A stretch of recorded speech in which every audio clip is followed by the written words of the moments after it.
Hi everyone, welcome to the latest edition of Pro Wrestling Defined. I'm Jonathan O'Dwyer, and what an awesome guest I have on the show today. I'm so excited to have him on for the subject matter we're talking about. We're talking about an absolute legend that's near and dear to both of our hearts, the one and only legendary Ultimate Warrior. And I'm talking today with the man that brought him home to the WWE, brought him back, was instrumental in brokering the deal to bring him back for the Hall of Fame. And he's also represented a lot of other wrestling talent, legends of the business like Sgt Slaughter, and currently representing Honky Tonk Man, Steve Wilton. How are you doing today, my friend? I'm good, my friend. How are you? Doing good. Great to have you on. How's life been with you with the last year, with all the craziness that's going on in the world? How are you coping with it all? Been wild, man. I actually find it really hard at home. I don't know about yourself, but it's I'm much more out and about and flying around and doing everything I can to not be in the house. So it's I'm a complete opposite of staying in. I'm more of a night owl in terms of this kind of stuff, Yeah, I've always been a complete night owl, so I'm the very same on that score. So yeah, it's been a mad year, but yeah, you just have to try and make the best of it we can, really, isn't it? Yeah, I have to say props to you too. I've been checking out your stuff. Like, we've been in contact 7 or 8 years now, and it's just really nice to see you doing what you're really passionate about. And it all starts from somewhere, and I'm really proud of you. You're doing great. Thanks, man. That means a lot. Yeah, I've been really enjoying it. Not necessarily the tech side of things that gets old, but yeah, no, it's been awesome, and it just made sense with everything going on. Like, I've always wanted to do something with wrestling, but I always wanted to be a wrestler myself. But physically that couldn't happen for me. So I always wanted to do something. So it seemed like the perfect opportunity. And everybody seems to have a podcast these days as well. So might as well get my mug into it now as well. Yeah, I was having that chat with Honky the other day when it was his birthday. We were thinking, oh my God, it's 11, 12 years since we did Shake, Rattle and Roll podcast. And I think at the time it was us and Bret Hart with Josh Groban in terms of blog talk, in terms of the actual wrestlers doing it. And then you had PW Torch, people like that. It's exploded since then. I mean, it's insane. Everyone's got a podcast. Even people's cats have a podcast. It's just crazy. It really is, man. It really is. But so let's get to your background. Were you a big wrestling fan growing up? And how did you end up getting into representing wrestling talent? Well, I was a huge WWF then fan. I'm much more Legends era than current era. People always say to me, "What do you think of this guy?" And I'm like, I don't know who that is. I grew up, Wrestlemania 5, 6, 7, 8 onwards. Warrior, Hulk, Honky, Flair. They were just my guys. I absolutely loved it, and it was my kind of like escape and stuff at school. So it was like my own little niche thing. And then I kind of went to college and did like media, and went to university and did a degree. And I always, like yourself, always wanted to get into stuff. And the first person I ever worked for was Lanny Poffo, Randy's brother. And we just, I really can't remember how we met. It was really random. I think I posted a picture of me. I had a Randy Savage outfit from WCW. I like to collect the memorabilia. And I put a picture of me in it or something, the nonsense I always post on Facebook at the time, and still probably do. And we just connected, and then he called me and said how are you over the pond and what you're doing and that kind of stuff. And I said to him, I do websites and stuff now. And he said, I need a new website. So I started off as Lanny's webmaster, and which is a bit of an archaic name now. No one's called that anymore.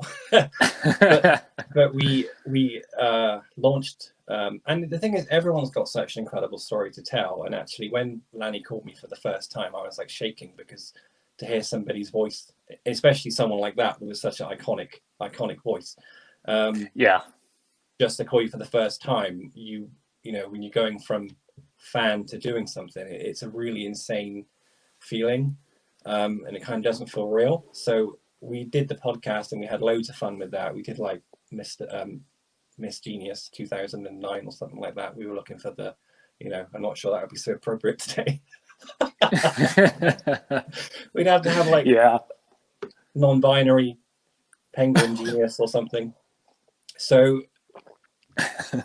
we did the website, and you know, I started doing some sort of bookings and stuff for Lanny, and we did some merchandise, and we just built a really good friendship. And I was so fascinated in terms of, you know, his family, and Angelo Poffo, and just incredible history. I love the history of it all. I'm just fascinated by it. So you know, we built a really good friendship, and I would like send his mother gifts, and Angelo did the Ripley's Believe It or Not record for the most setups ever.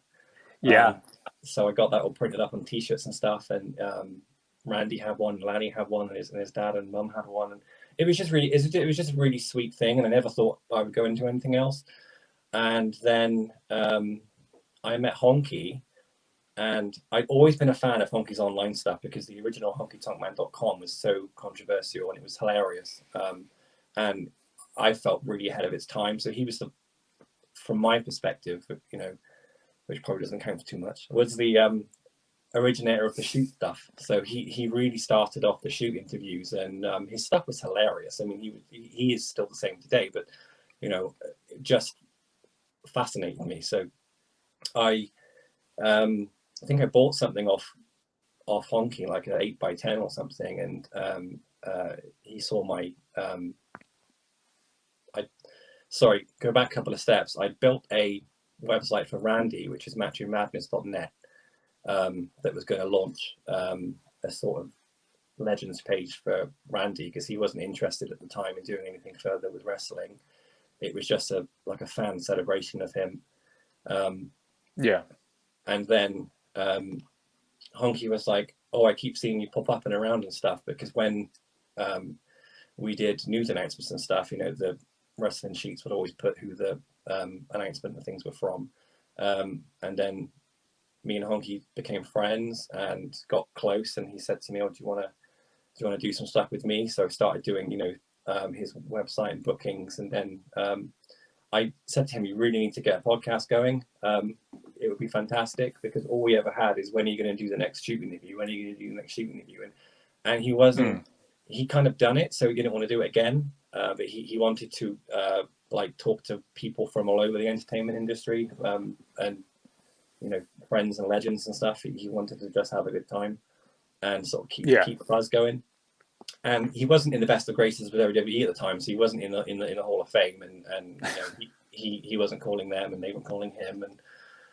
And so we did honkytonkman.net. We did Shake, Rattle and Roll, which was, we had incredible success with that. We had like, I think probably more views than people get today, but it's much different place, isn't it? It's like, you know, in the UK we only had like 5 channels years ago, now we've got like 1 million. So we had a fantastic time, and then we did the podcast, and then I met Sgt Slaughter's agent somewhere, and he said to me, oh, you know, do you want to do something for Sarge? It's always a big Sgt Slaughter fan. So, you know, it rolled on from there, and then I did Hacksaw. So I was just kind of like having fun. It was very much a side thing to me, working, and just it was the best fun ever. You know, it was just amazing, because they were my era and I loved them, and it was nice to be able to sort of use the skills I'd learned to help get them out more into the forefront of the sort of younger generation, because all of them hate technology, every single one of them.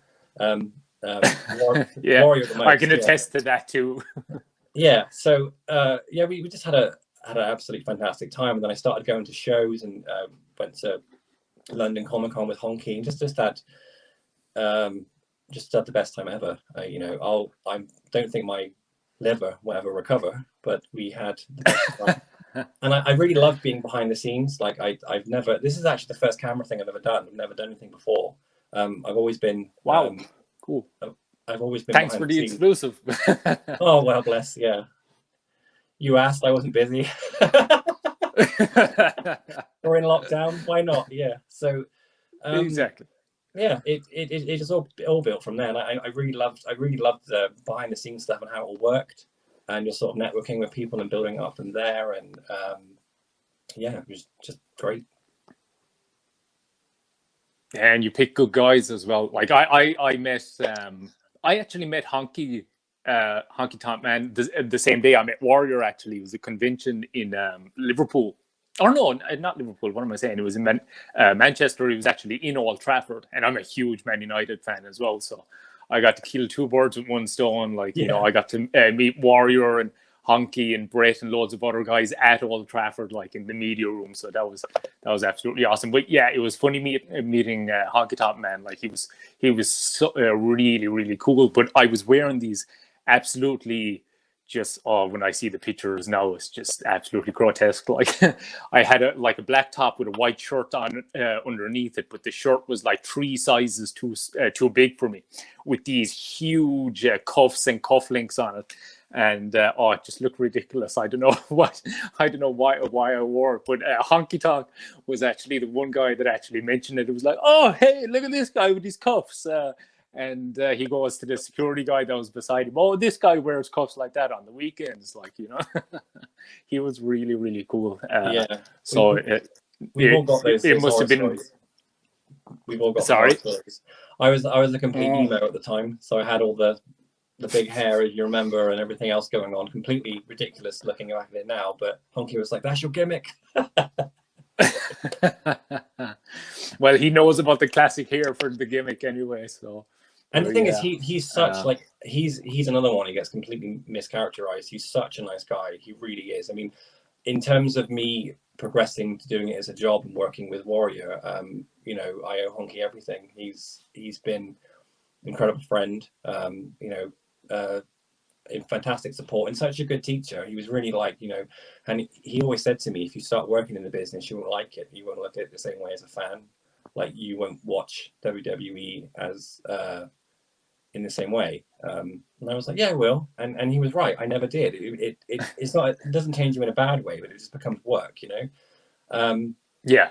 And yeah, he was just an incredible teacher and support in terms of like going through contracts and licensing and radio. And he's got such a good presence, you know, on air or on camera. And he knows how to get people going. He knows how to stir it all up. He knows how to get, you know, all the news and the juice flowing out. So, you know, we had such a good time. And it was actually from Honky that I met Warrior. It was just a really, you know, time and place thing. So we'd been having fun with TNA and Hulk.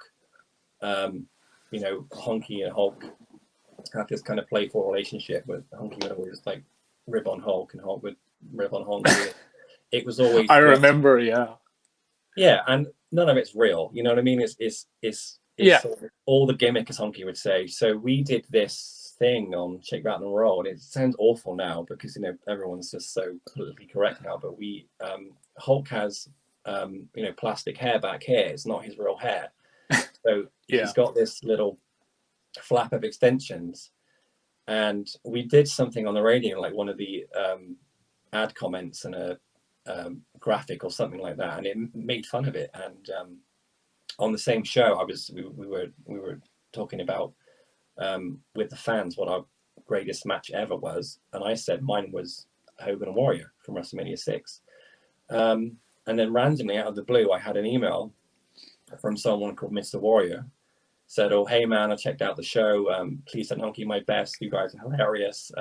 You know, always believe. And just didn't ignore it. I just ignored it. I thought it was just some fan, you know, not in a disrespectful way. But you get spammed so many times from different people, like there's fake Twitter accounts, there's fake Facebook things. You have to really be careful with verifying what comes through and if it's real. And people are trying to hack you, 100%. And it's just nuts. And then he emailed me again and said, "Oh, I've checked out your work. Can I give you a call?" So I was like, "This can't be Warrior. Can't be Warrior." So I gave him my Skype, and then the next minute, you know, about 3 a.m, it's just, you know, and then it started from there, you know.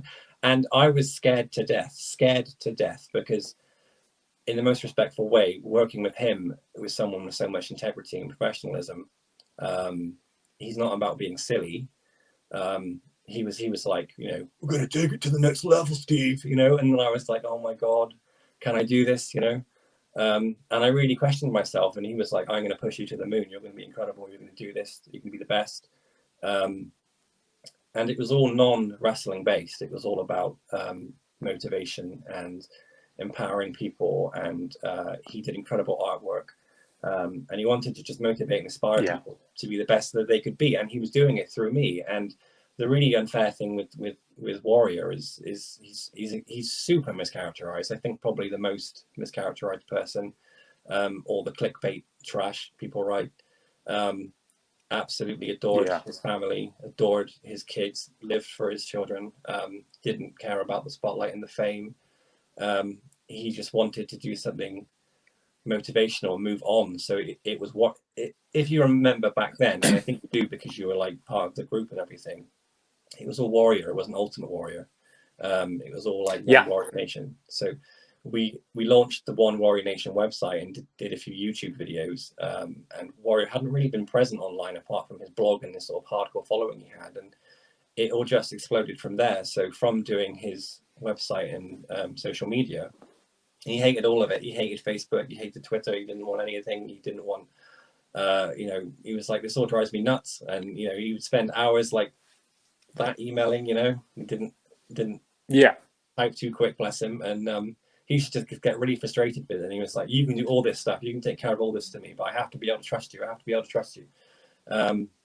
Because he'd been really hurt by people in the past and by the DVD and all that stuff. And that's when OWN launched. And then we, you know, had a good few years of just having a ride. It was great. Yeah, like everything that you just said there, like those were all of the reasons why I absolutely loved him. Just the integrity, like he spoke so adoringly about his kids and everything. For somebody that was so intense as he was, just that other side to him. Like I that's actually the very first thing that struck, because I started following him. See, I wasn't really he was always gone by the when I started watching wrestling. Like, he was already gone in 1993, and then when he came back in 96, I didn't have the channels, so I only saw his wrestling side of things from tapes and stuff back then. It was actually because of the Self-Destruction DVD that I started following him, because after I watched it, when I watched it, I was just like, you know, it reeked so much of a reeked of jealousy to me. When I first watched it, I kind of thought, you know, I kind of bought what they said, but then I watched it again, and it reeked of jealousy and conjecture. You know, it's like none of them really knew him by you know what they were saying, and plus they all kind of said that he never did anything to them personally. It's just, you know, their impressions of him or whatever. And then judging him for like business dealings with Vince and everything, it just seems so asinine to me. I mean, you know, business is business at the end of the day. And plus, a lot of those stories are, you know, a bit, you know, mischaracterized as well. Like, you know, there's one side of the story told a lot of time on that. But yeah, so I looked into him and I started reading his writings and everything. And I just loved the intensity and just how different he was, and the name change even. Like, I loved that because he was so unapologetically his own person. You know, he didn't care about what anybody else thought of that. So I really respected that. And, you know, I was in a really bad spot in my life at the time, like as a teenager, dealing with a lot of tough stuff at the time. And, you know, he, like I've told you before, I mean, he inspired me to completely turn my life around. But so it was absolutely incredible to meet him. At the picture back there. So on that score, what were your first actual face-to-face meetings with him like? Well, there's obviously FaceTime, which was all the time. Whenever I call, you answer kind of solution. So we had this kind of Warrior loved the fact that he thought I was a workhorse, so I'd never stop. And when he thought I'd be sleeping, he'd email me, and then I'd reply back. And I just wanted to get the energy going, and I wanted to. We really started to see a turn of the negativity and mischaracterization that was out there, and it was all becoming much more positive. And he was getting more. His fans were coming back through, because when you like somebody, like if you're a fan of somebody and there's something out there trashing them, people aren't particularly vocal about it. They weren't at the time. Social media wasn't as big as it is now. But as soon as we started doing, the YouTube videos and the motivational speeches and the in-person appearances, like the Comic-Con convention and stuff like that, and he'd only do a couple of them a year. He always kept this mystique about him that he only do a couple a year. He didn't want to be somebody that was doing it every month or something like that. So it was always like a big deal when we did those events. So my first meeting with him, we went to New Jersey for Legends of the Ring, and that's where we filmed Warrior Speaks. So we went out a few days earlier than we had the event, and we were in hotel rooms. You got the door in the same room, but you got the conjoining suites. So we were just next door. Yeah. And we just had an amazing time. Like got to know each other personally, and he was so interested in my life. And I mean, to be honest, he really inspired me too. And I think, people may not care, but I mean, I was estranged from my father. I didn't have a good time at school. I'm gay, so I dealt with all that as well. You know what I mean? And he was just he became my best friend, and he was like a father figure to me. So he was like, you're really wonderful at what you do. Don't limit yourself. Keep pushing yourself. You're going to do great. And he would push me really hard. You're like, we need to get this stuff done and sort this out and do this and do that. Really intense. I mean, everything he did was intense. Even when he'd like eat toast, intense. You know what I mean? It was like there was nothing relaxed about him, but that was what made him great. So we met in New Jersey. It's a really funny story actually, because we were eating. I was sat down eating, and he said, "Oh, I'm going to hit the gym, and I'll be down in a minute." He didn't have the best timekeeping, so about an hour later he appeared, and I was eating a burger, and he was like, "You eating bread?" And it was just this, like the sense of humor with that, and he'd order a burger, throw the bread away, and kick my ass for drinking energy drinks, and I'm pretty sure that Wrestlemania was in the same town, or it was in New York. It was close to us, because as soon as we were in the bar, people started sending over beers, and they said, "Oh, this is for you." And the most respectful fans, it didn't bother him, didn't come over. They just would send drinks over and sort of tip the hat, and be respectful. And we looked up to the TV, and then Eric Bischoff was on there talking about something, and then Hogan appeared. So I was like, "Oh, this is my in." And I was very neutral. Like, I don't carry people's opinion. Like, if Warrior didn't like me too. That's cool. But that people should make their opinions up of people from their own interaction. So exactly, we used to get really interesting conversations going, because I would turn up wearing a Vince McMahon t-shirt or a Matching Man t-shirt. He was like, when we first met, he was like, "I'm not interested in any of that. Don't mention it to me." It was very closed indeed. He was very hurt by the DVD, and rightly so, because it was outrageous. But he was such a good place doing and he was an amazing artist too. Like if people check ultimatewarrior.com and look at some of his artwork he did, just amazing. And he has so many fascinating layers to him that you wouldn't think if you're just a fan of Ultimate Warrior. So we'd have all these crazy chats, and he'd really get behind like why I liked people and why he didn't like them, and he'd like to have the debate about it. And obviously he knew them and he interacted with them on a personal level, but he also liked hearing how they touched my life. Like Randy Savage was a big hero of mine, and Warrior actually loved Randy, but he loved hearing the stories about me as a kid and SummerSlam 92 and all that stuff. So it was a kind of I kind of gently went in with the WWE stuff, and I loved it, and he liked that I wasn't unapologetic about it. Kind of started the conversations going from there. But we just, I think my shows with Warrior, when we did Legends of the Ring and we did Warrior Speaks and we did some appearances in New York and we did the 2K video game, it was amazing. It was just me and him. There was no one else on our team. So we were kind of like a law unto our own. So we would just you know, run wild. Yeah, that's cool, man. Were you actually representing him when he did the Warrior show? Yes. So he had an agent in. Yeah, He had an that was agent. super cool. That's one of my favorite things that he did around that time. I absolutely loved that. I wish it had gone on further. Yeah, so he had an agent in LA who represented Icy Stars and the other band. I can't remember their name. I absolutely loved it. I thought it was great. But Warrior didn't like the direction they were going with it, and thought he really wanted it to be about. I think he saw it as an avenue in to do something where he could help people. Like he wanted to find like fathers that had been disconnected from their kids, or people that were taking the wrong route in their life, and he wanted to use his intensity and motivation to try and turn it around.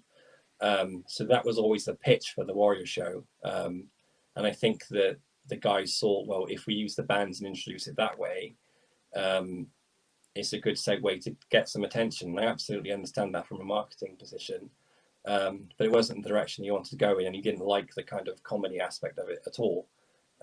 So we didn't do any more, put it that way. And he didn't work with them anymore. And the thing is, Warrior worked the way Warrior worked, and you either were on board with that or you weren't. So he, you know, created his brand.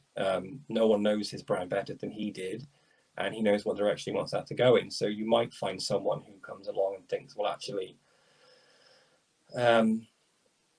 you know, put the face paint on and talk like Ultimate Warrior, but that's not what he wanted to do. So the more that got raised, the more frustrated he became, and he would just move on to something else, completely at peace with it, and say that didn't work. You know, that was fun, that was cool, all the best to you. And he'd always end his email all the best. He wouldn't have like these like rants with people or anything like that. He'd just be like, always all the best, take care, bye, and then we move on to something else.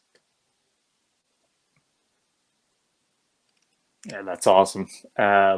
So we'll talk about the comeback. When did kind of the talks initially start, or when did there start to be kind of a thaw between Warrior and WWE, where you were able to talk? So I'm just gonna have my swig of Monster. So I was saying earlier, I'm 40 this year, man, so be gentle. We had the well, Randy died. Randy Savage passed away, and I was absolutely heartbroken. So was he. Warrior did a fantastic tribute to Randy. That's on his YouTube page. Yeah, I remember. Yeah, and I emailed John Laurinaitis, who was Triple H's role now then, you know, Johnny Ace. This is before he was a TV character. He was behind the scenes as the executive talent relations or something like that. And I said to him, I've got these outfits. I've got Randy's WrestleMania 10 outfit, and I'd like to give it to the Hall of Fame, so people can, you know, pay respects to him. And that was the similar situation where Randy and WWE weren't in a good place. So they had the kind of tribute, you know, at the beginning, but he deserved something huge. You know what I mean?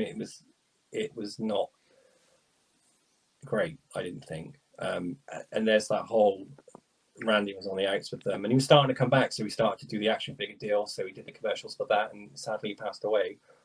And I thought to myself, well, this is just in a case in my house doing nothing. And I wanted to give it to WWE so the fans could go to Hall of Fame and pay tribute to him. So I offered it to them, and they were very obviously receptive and said, you know, thanks, it's really nice of you. And they said, you know, can we buy it from you? And I said, no, I didn't want anything for it, just you can have it. And they offered me tickets to WrestleMania. So I went to WrestleMania 28, and it was crazy because like the house shows we have over here in the UK and even the pay-per-views, it's not on. I mean, there's nothing like WWE Live. I tell people all the time, like you can watch it on TV and have a great time, but to see it in person is just something else. It's just amazing. I mean, Warrior would always ring me after every show. I go to everything and he'd ring me up like, oh, what was it like? How are you feeling? You know, he really liked that I had that passion for it and just adored going to the live shows and loved it. So I went over to WrestleMania 28 in, I think it was 28. It was the one in Miami. And when I walked in the first time and saw the arena, like the grand scale of it, nothing in the UK I'd ever seen like anything in my life. I was awestruck. You know, I was like, wow, this is just insane. And they gave me amazing seats. I was like halfway up, perfect view of everything. And he, you know, Johnny said to me, like, where do you want to sit? And I just said, oh, I just want to see everything. I just want to see everything. And I was so excited, you know. And then he emailed me and said, oh, are you outside the hotel? And I was just in, you know, out in Miami hanging around. And I was like, no, why would I be at the hotel? That's a really strange thing to say. And he said, oh, I've got your tickets. Can you come and pick them up? And I said, sure. And when I got to the hotel, it made sense because the fans, you've never seen like it in your life, they're just all over the hotel, you know, everywhere, waiting for autographs and stuff. And I'd never been to WrestleMania before, so I didn't realize that was what people did. So I didn't hang around the hotel. So I went in the hotel and met Johnny, and he'd done a bit of research too. And he said, oh, so you've got that podcast with Honky? And he was like, I was like, yeah. And he said, oh, you know, how is he doing? That's really fun. And I said, yeah. You know, you need to put him in the Hall of Fame. So it was like just like that. So he took me down to his office and got me a Coke, and we were just talking and having a good time. And he was an absolutely lovely guy. Like the whole people there at WWE, like they're just wonderful. Like they, you know, this lady came in with this tray of little cupcakes and they had like WWE logos on them, and she's like, would you like a cupcake, Steve? You know, like they were so sweet and took really good care of me, and I was just like in awe. I couldn't believe I was there. It was like I was in a dream, you know.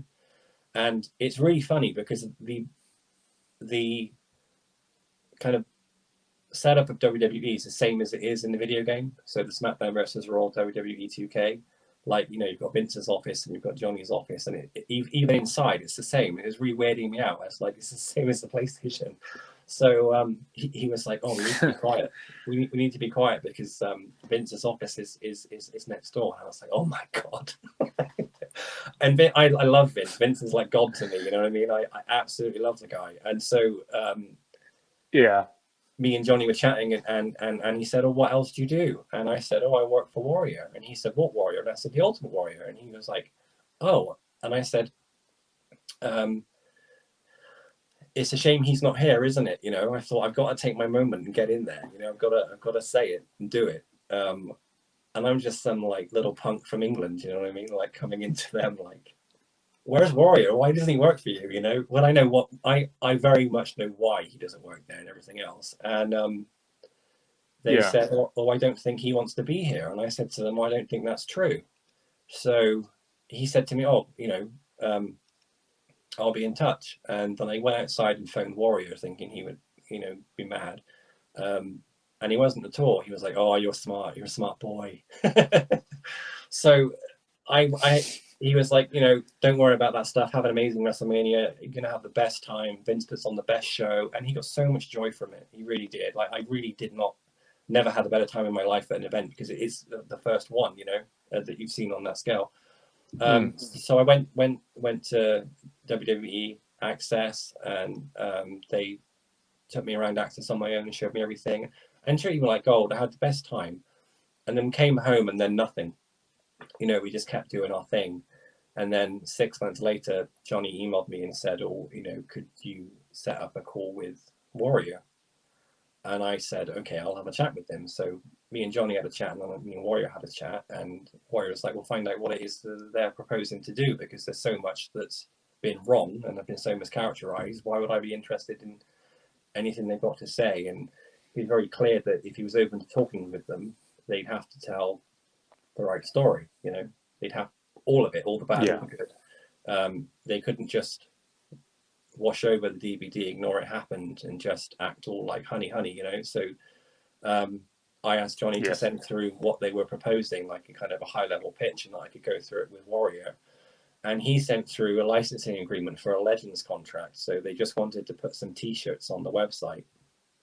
And the email kind of said, let's start from here and see how it goes.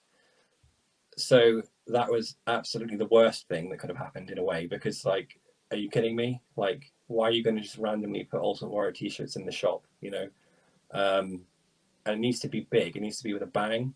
So me and Warrior discussed it, and he was like, no, I'm not interested. Forget about it.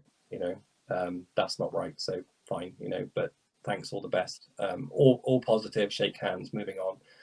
And then Triple H took over. So he became in charge. So he contacted me about 6 months after that and said, I'll be interested in talking to Warrior, see if we can work together. Really positive, really eloquent, really professional, absolutely lovely guy. So me and him had a phone call, and then I set up a call with him and Triple H and Warrior, and they must have been about, I don't know, 4 hours long. They were just talking about stuff, and I think what really helped is Triple H is obviously worked in the business from the bottom up. He's worked hard for where he's been through stuff himself. So even if he didn't agree, I think he understood, So yeah, 100%.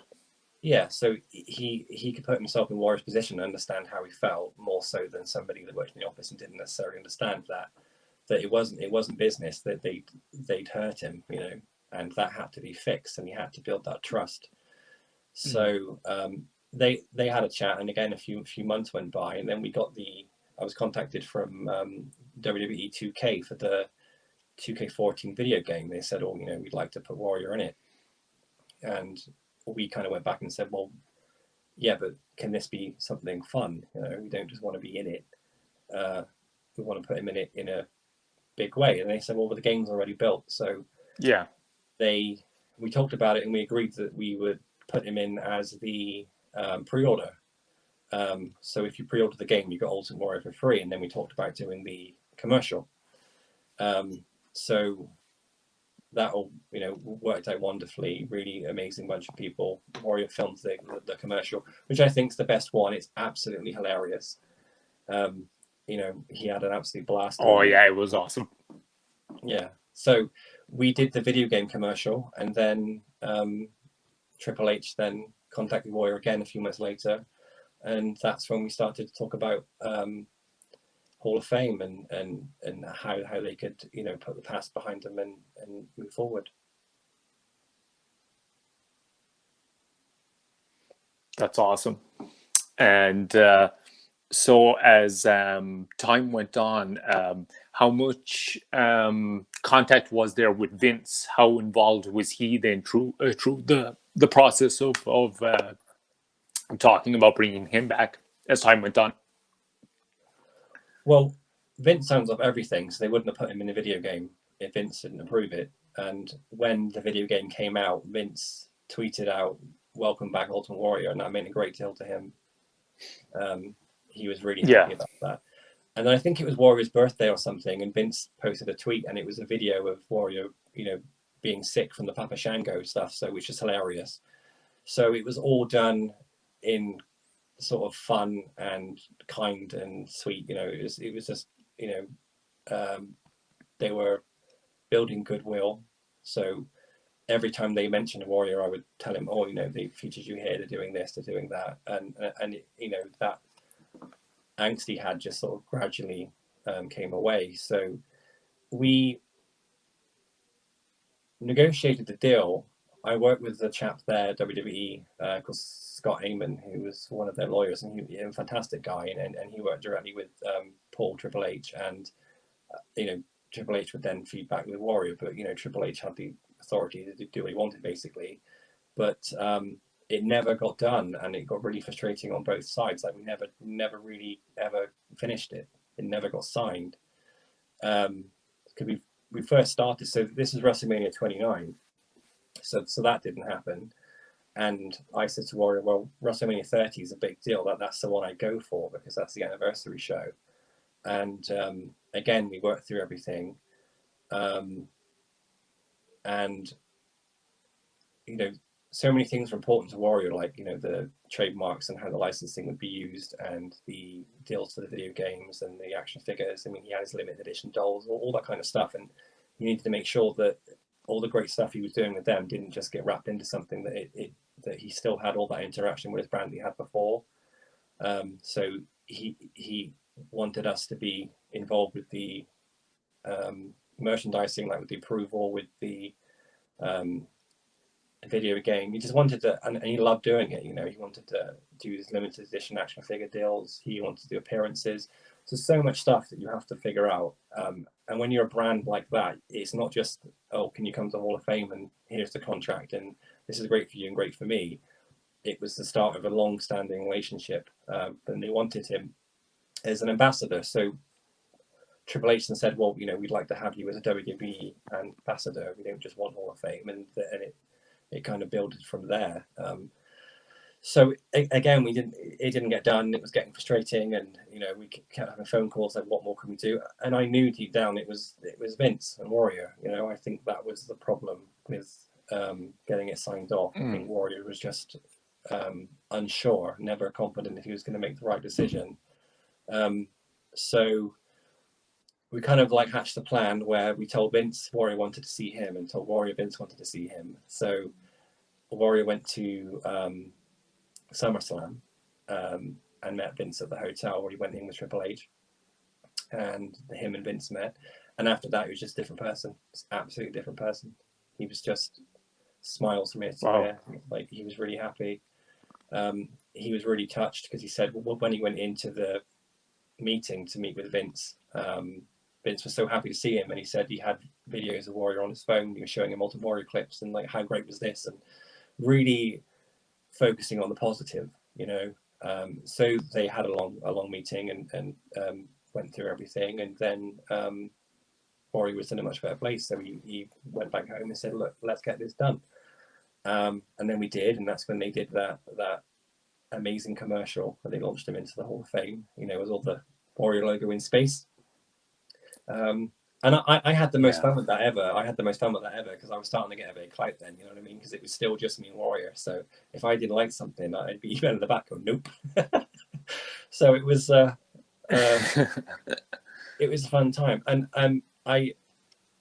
the most crazy thing for me was when they sent through the press release, which was signed off by Vince, so they were going to issue to the press, and it didn't have the 18 years in there. And I said, well, can we put that line in? So that they edited it, and then it was approved. And I was like, oh, nice, I've just rewrote Vince McMahon's press release. So it was all up from there. And then, Hall of Fame was announced.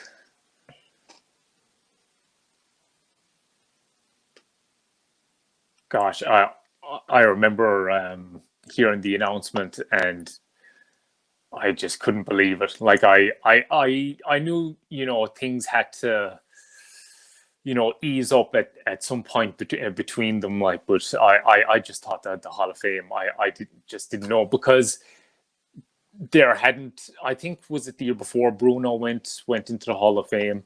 So I suppose that gave a bit of hope, but I don't know. I was just never confident that it would happen. And when it was announced, I mean, it was just amazing, absolutely amazing. So we come to to that weekend of the Hall of Fame. Talk about your interactions with him. How was he feeling? And talk about your interactions with Warrior and the family over the weekend. Yeah, I mean, I think that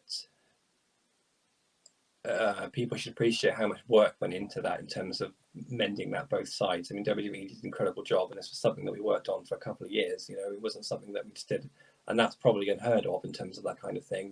They really, and they never gave up. And there were many times we could have shook hands and walked away, but I really wanted it for him, and I really wanted it for them, and I really wanted it as a fan. It was incredible. So I arrived. I went early, so the plans shook up a little bit because Warrior chose he didn't want to stay in the hotel. I think he was a bit anxious about being around some of the people that had been disrespectful to him, and he needed to think through how he was going to deal with that. So it was easier for him not to be there. So they rented like a house separate to that, and then I stayed in the hotel. So I didn't see Warrior in terms of physically until I got to Hall of Fame, and then I went backstage and then spoke to him there. But he was it was kind of like disbelief. We were like talking like the 2 days before, and they'd invited Warrior's mother, and he was like, "Oh, because my mum's in the hotel, can you look after her, make sure she's okay?" And she was a sweet lady, lovely, lovely lady. So I was like taking care of her and making sure she was fine, and then checking with Warrior and how are you doing? And it was really hot too. I mean, the humidity in New Orleans is just insane. I was just dripping, and he was like, "Oh, it's so hot here, man, it's crazy." So we were just trying to keep the pace, because when we did our shows, we did our show and then we went and did our thing. But the thing is, when, especially like WrestleMania, like he's not going to like a random pay-per-view. He's the main headline for the Hall of Fame. It's WrestleMania 30. There's a schedule of activities. There's like a book, so we had to coordinate all this stuff, and we had to get it done. So there was like some of the filming that featured in the Always Believe documentary. The video game, they wanted to do shots and promotions for that, and like head scans and things like that. There was press we had to do, photographs. It was amazing to see the pace they work at and the team they have and how they get all that done. And it's not as big a team I thought it would be. I thought there'd be hundreds of people around, but there really isn't. But they're really passionate, and they really get the job done, And in the mix of it all, you got fans everywhere. So when Warrior would have to be filmed or something, and he didn't want to come to the hotel, so they had to go out to him. And he's doing all this stuff that he's done before but hasn't done for years, whilst processing in his mind, I have to go on stage tomorrow for probably the most anticipated speech ever. And everyone's watching me, and he didn't want to have an interaction where it would change, the mood of what was going on, all the energy. He was in such a happy place. So I went backstage and saw him at Hall of Fame, and he was just really sweet. Actually, he was quite teary, because I think it'd been like I hadn't seen him for about 6 months, but we've been talking every day on the phone, and emailing constantly, and just working our ass off to get this deal done. And it was just the combination of, well, we're here, you've done it, you're here now. And it was just magic, and I'd never seen him happier. It's like a massive weight had been lifted off of him. He didn't even seem nervous about doing a speech. He had no, he was just in a really good place. And I think it meant so much to him that his family could be there, and his girls were old enough to see what he did. And I think that was his only motivation for it, to be there for his family and for his kids to see, what Daddy did and what my career is. And it was lovely for his mother, because she didn't really understand wrestling or anything else. And we walked into this little room, because I was sat with her at Hall of Fame next to Dana and the girls, and she thought it was in there. And I said, "No, we have to go through this little curtain, my lovely." And then we went through this little curtain, and there's like, tens of thousands of people, and I don't think it dropped for her, bless her, until that happened, the gravity of the show and what he did, and she was just like, "Oh my God, all these people are here to see Jim." Yeah. Oh, she still called him Jim. Yeah, probably the only one that could get away with it too. I was literally just about to say the same thing. Yeah, that's cool. That's really cool. How did he feel after the Hall of Fame speech? Did you interact with him after the speech? What did he? How was he feeling afterwards? It's just like a massive release.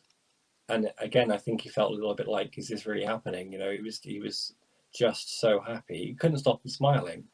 So he was in some ways a much different person, because Warrior is very, very intense, matter of fact, and an incredible sense of humor. But it was just nice to see him like let everything go, It's hard to describe Yeah. if you don't see the person before and after, but it was just so nice. And he kept hugging me. He's like, "Come here, give me a hug, come here, give me a hug." And he was like, you know, "I love you for doing this. It means so much to me." And it was just, I'd never seen that side of him before. So it was lovely to see that he was just letting it go and he was in a good place.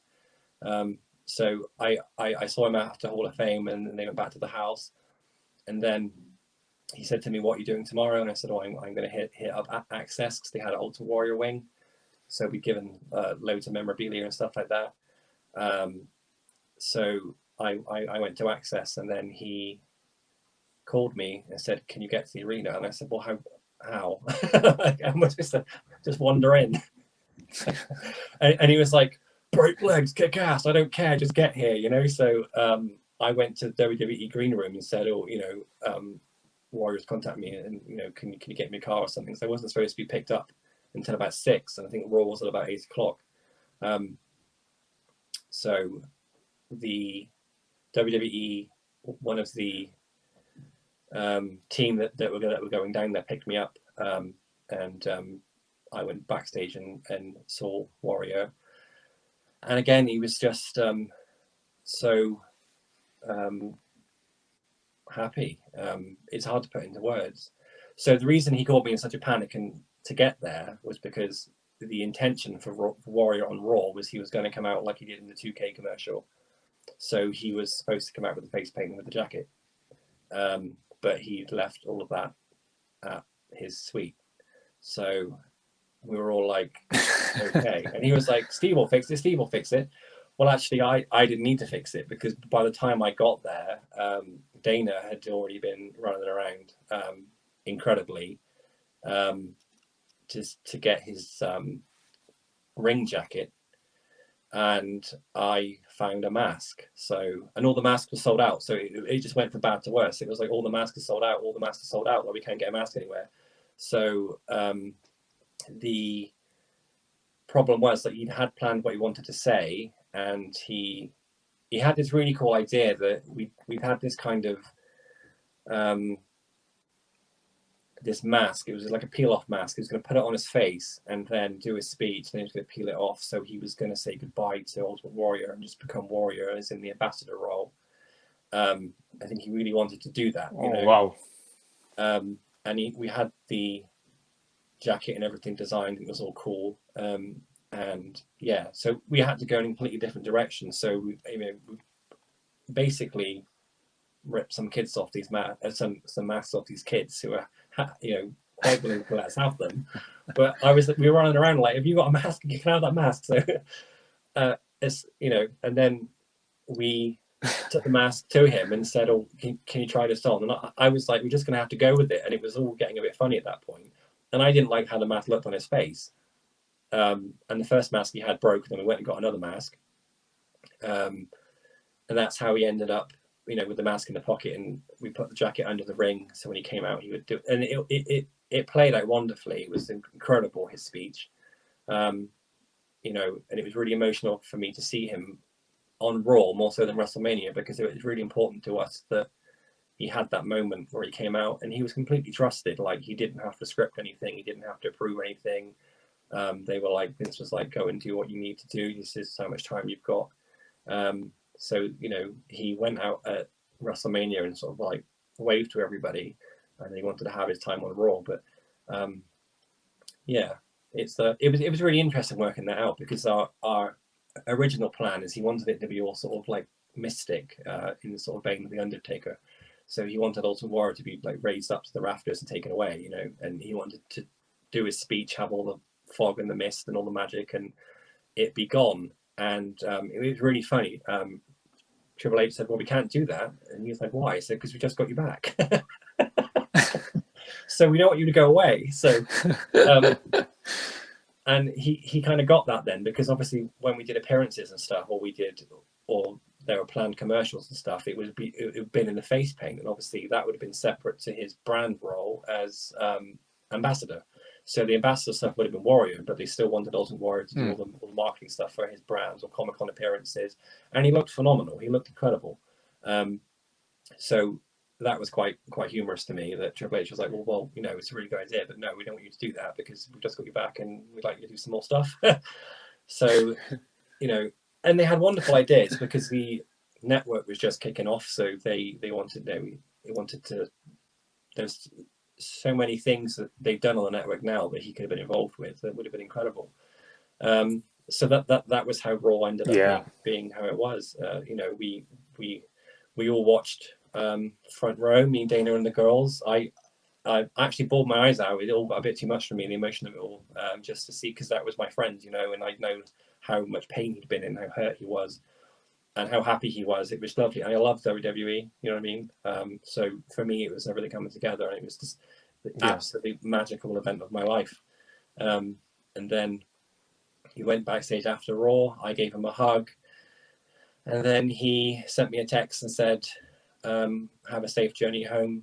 Love you. Can't wait to talk to you. You know, what a wild weekend. We did it. Again, just so happy and positive. And I got on my flight and didn't have any signal. It was literally just before I got on the flight. He contacted me. And then, you know, when I got off the flight, I'd had the sad news that he passed away.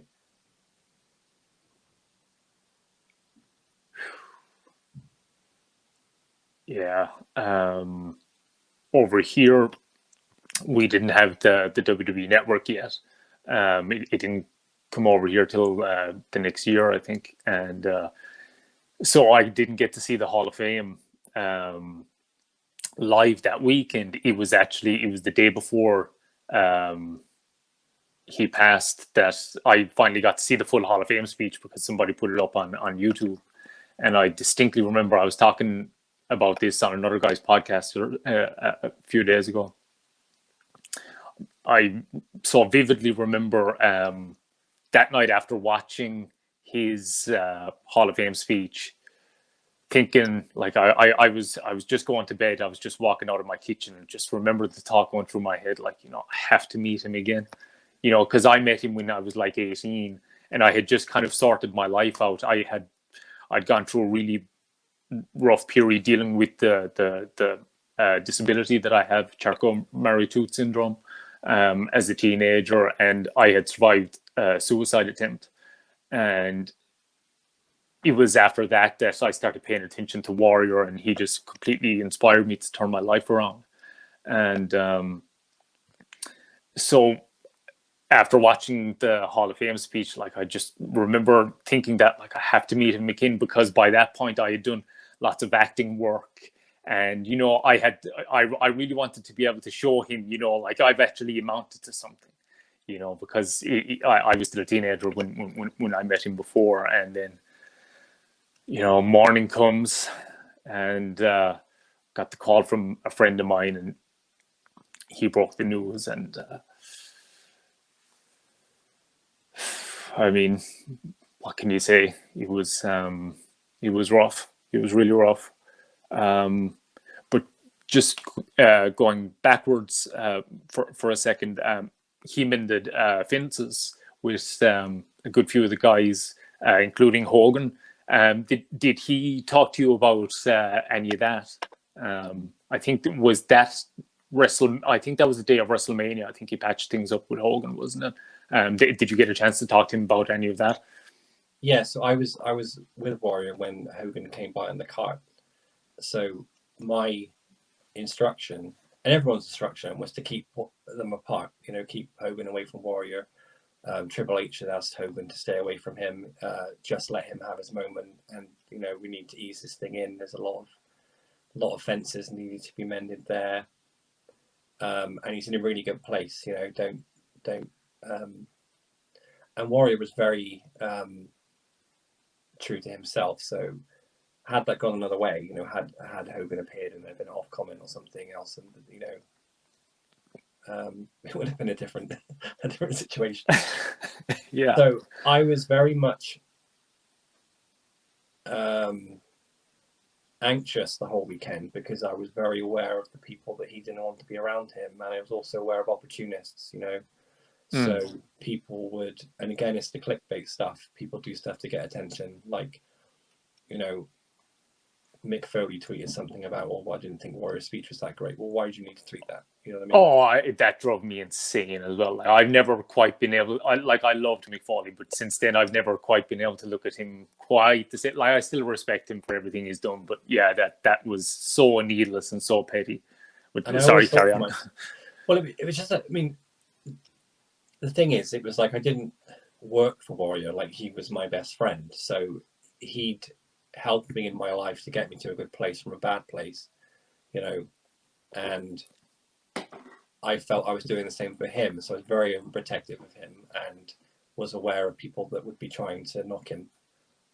And when we got there, it was very much like I couldn't just run around and enjoy myself because I was conscious of I needed to keep a lookout. When I'm there, when he's doing stuff, you know, when he was at his house, I was running rampant and having a good time. But when he was, which is what he wanted me to do, but when we were backstage and stuff, I was always like, oh my God, you know, what if Hulk comes by or I don't know who else was there, Jake Roberts or someone like that, you know what I mean? Yeah, Kevin Nash as well, I think, was another one he kind of sorted things out with. Yeah, so it kind of eased a bit because people like when Warrior came backstage and like, oh, when I say backstage, he's just walking around, or he might have went to cater and get some, you know, and everybody was stopping him from the new generation. You know, they were all like, "Oh, you meant so much to me. You inspired me," and it really helped heal him to see how he inspired some of the new guys and how happy they were for him to be there because all we'd focused on, and I think even as Warrior fans, we boxed ourselves into this era of negativity from people of that era and actually never really thought about the next generation, you know what I mean, and what they thought, because those guys hadn't really said anything. It was just nice. So people kept coming up, you know, like Daniel Bryan, Batista, people like that, and they were like, you know, it's so nice to meet you, sir. You know what I mean? And it was just so respectful. And Warriors, like, you know, these guys are huge. Like, they're big, massive. I mean, I always say to people, you didn't realize how big these guys are until you're there. You see 100%. Yeah. And I'm 6'3", so I'm not a small person, but Warrior was big. You know what I mean? And they were big. And I thought to myself, if this goes wrong, what am I going to do? I'm going to get snapped like a toothpick, you know? And they would come up to him and just be so respectful and so sweet. And you know, the family presence backstage at WWE is incredible. Like the talent are there with their children and with their family, and the Hall of Fame people are there with their family. So as much as it meant to Warrior, it means as much to everyone else in his class, you know. So there was just this like feeling of love, and it sounds really corny, but it was this really positive place to be, and because it was WrestleMania, it was special. And the more that happened, I think one of the turning points of it was Sarge. Sarge came back and he had a potato in a bag that I think he pranked Warrior with in the ring on their last match or something, and Warrior just screamed with laughter. But he was so respectful to him because he saw him as like his elder, you know, like he was the generation before him. So you know, it just started healing, and when you know he realized how much the new generation really cared about him, and how much, you know, he influenced them. It just, again, all the angst went. He didn't care so much, you know what I mean? Because he was like, we're not stuck in that place now. We're somewhere else. We've moved along, and this is all positive and all nice. And again, for him to see his family having such an amazing time, and all the other families there having an amazing time, and how well WWE took care of everybody, it was just lovely, you know. So it kind of faded away, but then Hulk comes by on a cart. I think he with Nick. So he had this little cart, and he zooms past, and you hear a screech. And I was in the room. Warrior was outside the door talking to somebody, and somebody went by, and then Warrior.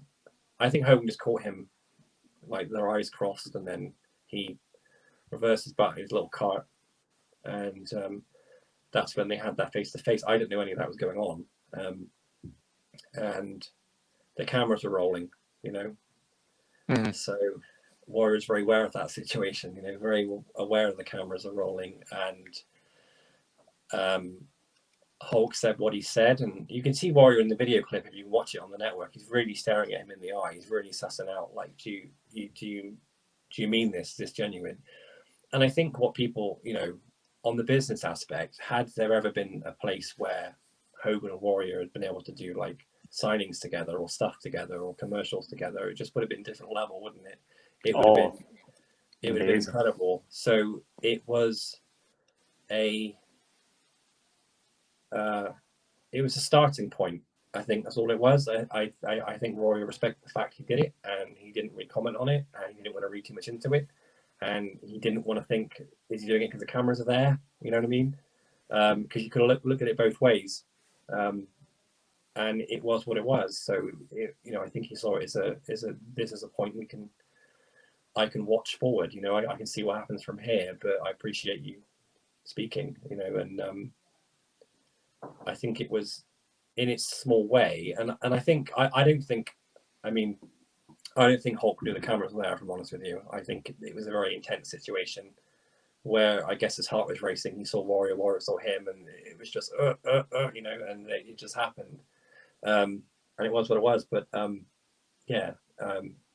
was like, oh my god, is Warrior going to explode here? And the cameras are rolling, but of course he'd never do that. You know what I mean? You just the scenario, but and it just was what it was, man. What you saw on TV is how it rolled out. That we didn't talk about it afterwards. It was not a big deal. There was just too much going on, Yeah, it was. I was actually really happy when I seen it, because I kind of wanted him to patch things up with a long time. I love Hulk, and to be fair, I think he was one of the few guys, even in the DVD, that was still actually fairly kind to Warrior. He didn't really say anything too out of bounds or anything like. So I was hoping that would come together. So I was really happy to see that.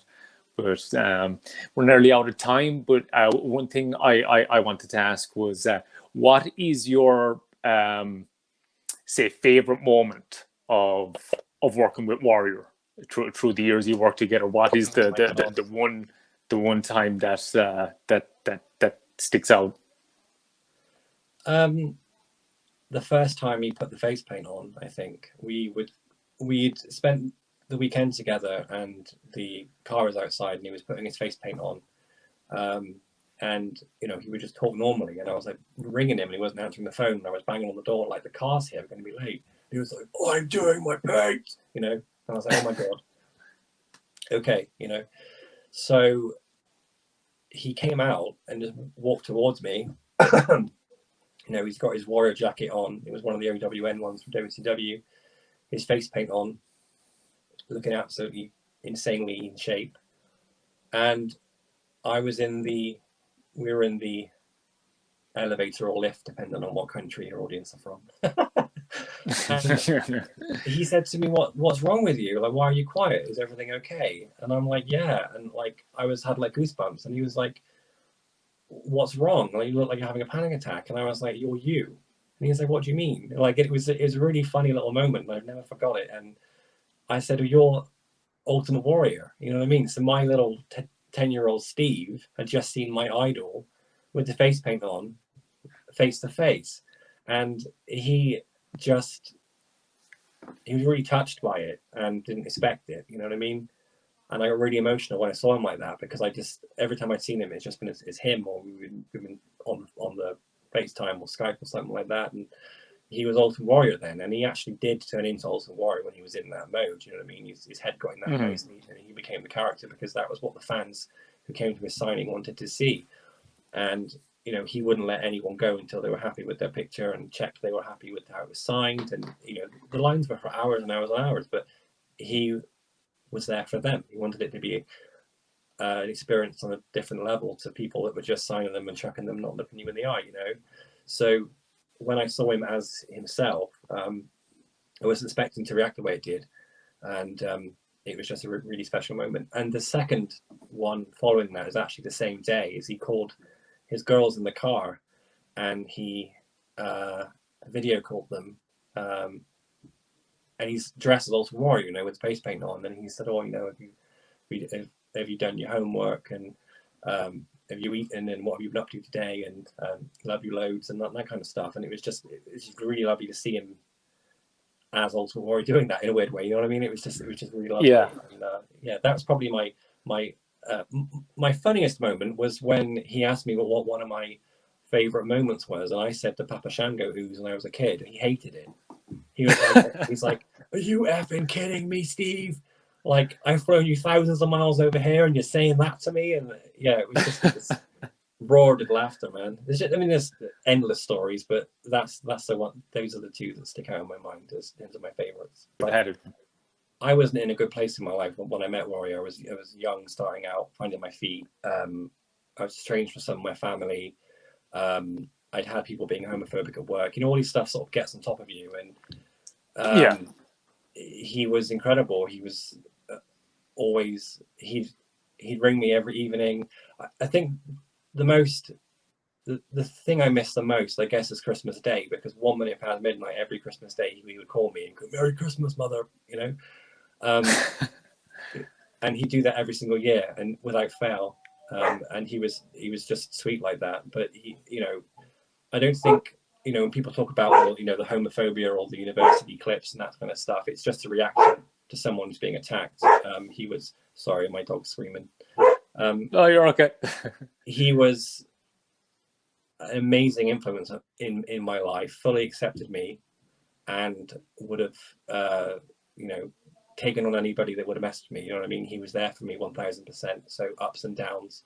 If I wanted to just talk to him when I was having a hard time about something in life, most of our conversations were about us, not about work or business or WWE or the past guys. It's just about what you've been doing today. And I had a bit of a blip with mental health and stuff, and he was like, "Get to the gym, Steve. Go and exercise, and then when you finish exercising, you're gonna come back and call me. I'm gonna call you back at 11 a.m." Stuff like that. Like, he'd be really that kind of effect that he had on you. He had that on me in like 10,000%. He would just never, if he knew you were. Me, I lost you there for a sec. Sorry, but I'm back now.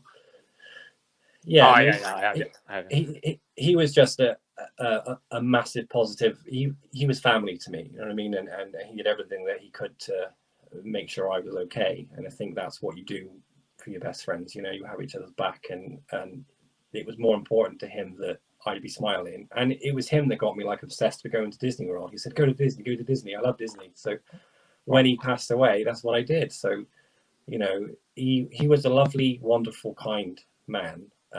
Very mischaracterized, doesn't excuse some things, you know what I mean? Like, no one's perfect, but when you're attacked and hurt, and you've put your heart and soul into something, and people try and take that away from you, that's hard to deal with. So the fact that he powered on through all that and gave time to other people.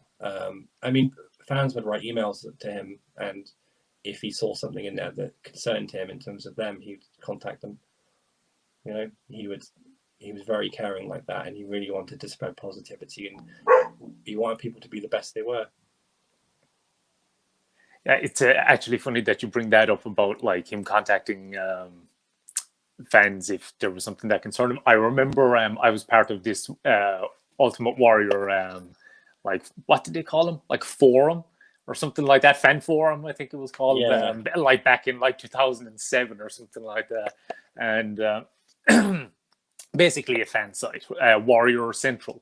And I remember a fan telling a story that like, he was a huge Ultimate Warrior fan, and he when Warrior opened his gym years ago in like 92 or 93, he went to Warrior's gym and met him there, and like, they became friends, and they kept in touch with each other through email through the years. And with the guy, his marriage was failing, and Warrior, through emails and phone calls or whatever, helped him, sort things out, and helped the guy keep his marriage together. So he was even playing marriage counselor, with fans, like even with me. Like, I have some awesome tweets from him. Like, I tweeted him when I bench pressed over my body weight for the first time, because that took me years because of the condition I have.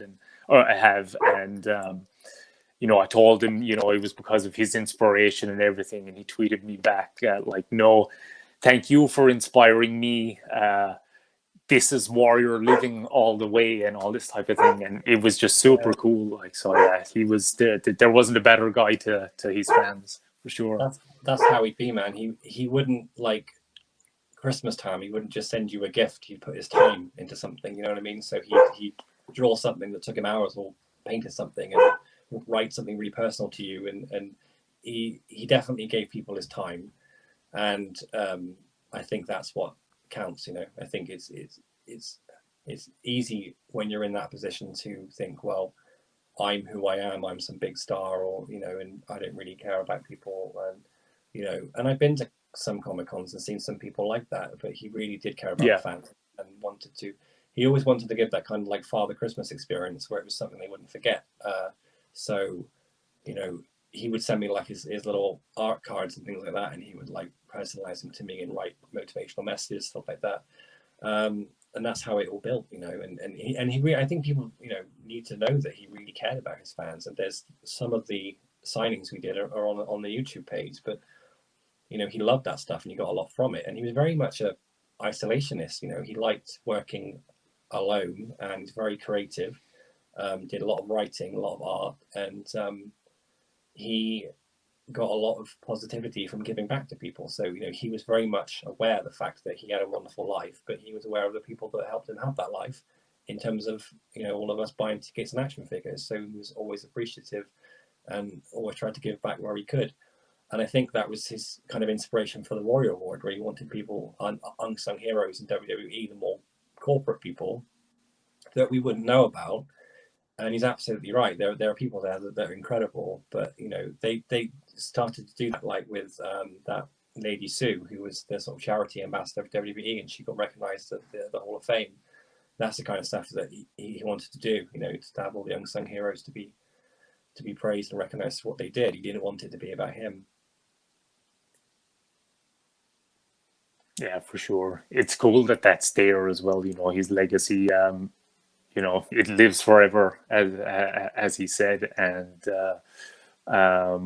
so it's we're pretty much out of time. So Steve, it's been absolutely awesome having you on, and I can speak definitely for all the Warrior fans throughout the world and saying a huge, massive thank you for helping to bring the Warrior Man back home where he belonged, and especially with how things worked out.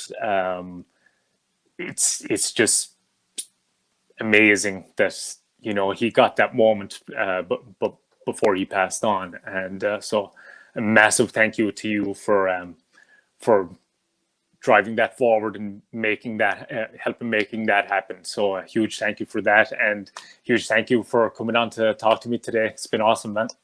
Anytime. As I said, I'm really proud to see you doing so great and doing what you're passionate about. And you know, thanks for asking me. I mean, people always say to me, "Why don't you do things like that?" Well, people don't ask, so here I am.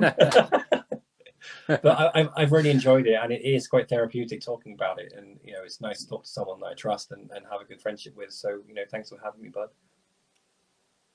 Awesome. Yeah, definitely. We'll definitely talk again. There's so much even still to get to. So definitely we'll talk again. Thanks so much, bud. We'll talk to you again soon. All the best, buddy. Take care. Thank you for tuning into Pro Wrestling Defined on YouTube. Please like the video if you enjoyed it, and subscribe to the YouTube channel to keep up with all future content. And please follow Pro Wrestling Defined on Twitter, Instagram, and like us on Facebook.